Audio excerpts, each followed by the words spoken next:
প্রতিদিনের মতো আজকেও আসরের নামাজ পড়ে আমি মাদ্রাসা থেকে ভিডিও করার উদ্দেশ্যে বের হই। কিছুক্ষণ হাঁটার পরে আমরা যেখানে ভিডিও করার জন্য ঠিক করছিলাম সেখানে পৌঁছে যাই।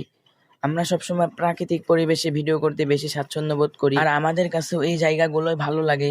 ভিডিও করা শেষ হলে আমরা আবার মাদ্রাসার উদ্দেশ্যে রওনা দিই। মাদ্রাসায় এসে হঠাৎ মনে হলো পড়াশোনায় মন বসছে না। তখন ভাবলাম কি করা যায়।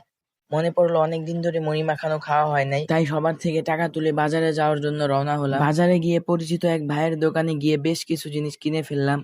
তবে মুড়ি মাখানোর জন্য শুধু পেঁয়াজ আর চানাচুর বাকি ছিল, তাই প্রথমে পেঁয়াজের দোকানে থেকে পেঁয়াজ নিলাম। এরপর চানাচুর কিনে মাদ্রাসায় ফিরে এলাম। মাদ্রাসায় এসে এশার নামাজ পড়ে ক্লাস শেষ করার পরে মুড়ি মাখানোর জন্য প্রস্তুতি শুরু করলাম। প্রথমেই সবগুলো পেঁয়াজ ধুয়ে নেওয়া হলো, তারপর সেগুলো কাটা শুরু হলো, আর আমি এদিকে ভিডিও করতে ব্যস্ত ছিলাম। সব কাটার কাজ শেষ হলে পেঁয়াজে তেল দিয়ে ভালোভাবে মাখানো হলো। এরপর কিছু ভাজা জাতীয় জিনিস গুঁড়া করে দেওয়া হলো।